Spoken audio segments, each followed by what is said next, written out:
This is the 5e file, which we're going to rename. So Command Shift S.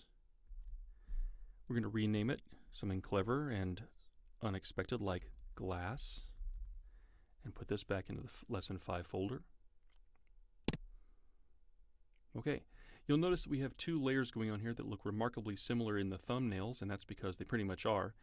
Here in this first one, the glass is a little blurry and everything in the background is in focus. If we turn this layer off, it's just the opposite. This is blurry back here and this is in focus. So we're actually going to do a bit of a blending of both. So here's how we're going to do this. We're going to turn on both layers and we're going to select both layers. So I'm going to hit, actually I can hit Shift or Command, and then we've got both layers selected here. So now we go to the Edit menu, and there's this thing down here called Auto Align Layers. I don't know if you caught this, but when we turn both of these, or turn this top layer off, there's a shift in perspective here. And that's only because the one layer is just moved differently. So we've got an automatic feature here that allows us to align things. And since they're pretty much the same thing, we're just going to use Auto, which is great. And it moves that top layer into place. Now when I turn this one off, the really only the difference you see here is the blur factor in each picture. Now the next thing we're going to do is to blend these two pictures together. And it's right under the Auto Align thing in the Edit menu. And quite honestly, the book doesn't explain it. So near as I can tell is it takes the most in-focus features of each layer and puts them together. Now we're going to use the method that's already set up here. We're going to stack the pictures that are stacked together like they're in the layers. We're going to put them together, and then it's going to figure out where the seamless tones are by having that on, and we'll click OK.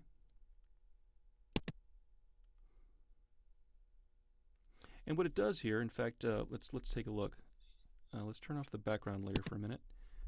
Okay, and I was pretty much right. This one kept the in-focus elements. They're very sharp, contrasty.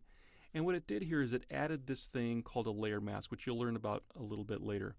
Let's turn off the other one. This actually sort of going to be the opposite.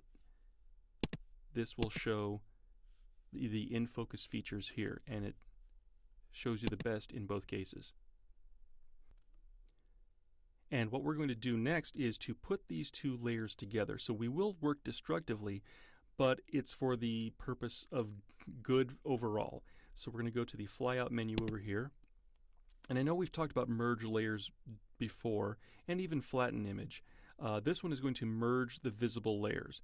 And it's going to take the three layers actually and put them together. Now, quite honestly, you won't even notice this because the visible components of both of these layers are the only things that are truly visible. So we will go down here to Merge Visible, and it turns it into one layer. Next, we're going to work on this post down here. We're going to actually duplicate it and put it over here. And there's a really fun way to do this. This is a fairly new tool. This is called Content Aware Move Tool. Okay, now we're going to zoom in down to here for a little bit. Okay, and we need to do a few setups first. So the mode menu is going to be set to extend, and the adaptation is going to be set to strict. And what we're going to do is take our little arrow here and draw a little capture around the shadow and the post. We've got marching ants here. Now we're using this Content Aware Move tool, and what it does is it allows us to drag a copy of this, and we're going to put it over here, and wherever the edge of our selection doesn't match what's over here, it kind of blends in the edge. So it's going to work like this. Click and drag. There's my duplicate. And down there at the shadow, it's going to soften out a little bit. So I'm going to put this over here a little bit. And then when I hit deselect, so Command D,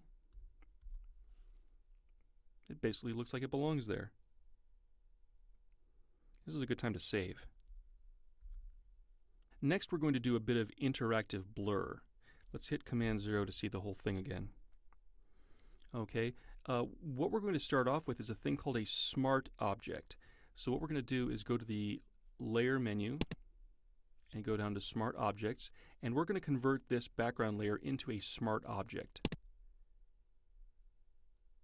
Now, a smart object, it basically allows you to have effects on your layer that you wouldn't normally have, and allows you to maintain your quality of image. It's really quite cool.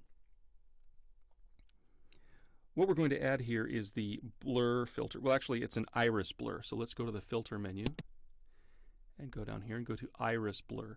And that comes up with a special kind of blur tool. So it's like, wow, you can really focus on where you put the blur. And we're going to dial these settings in, of course. But we're going to drop this right about here for our main blur. So we're focusing on the glass, and you'll see that obviously this whole image is way too blurry at this point. So we've moved the pin, that's what this thing is called, in the center, and we're going to change the size of this. Let's make this like really huge. We'll put this over here, and this changes where the image gets blurry. And really you can see the blur actually happens from this point to this point. Of course it happens from here down to there, and of course the other part of the blur is off screen. And then this one is actually off screen as well, but the same things apply. Where does the blur start? So we're going to hold down the Option key and drag this guy. Remember, that's Windows, it's going to be the Alt key. So the blur actually starts here. Now it softens, but it's sort of a, how do you want to say this? It's not as intense as it was from here to here. It kind of graduates. It gradually goes from there to there. So again, Option, we'll drag this one over here. Nice. And we're going to change the blur. Now this is actually a little bit more intense than we need. Let's reduce this down to about 6.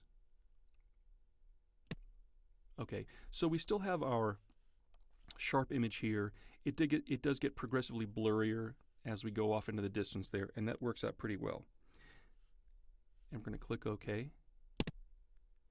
And now we're going to add this guy over here. This is a vibrance setting, and this is an adjustment layer.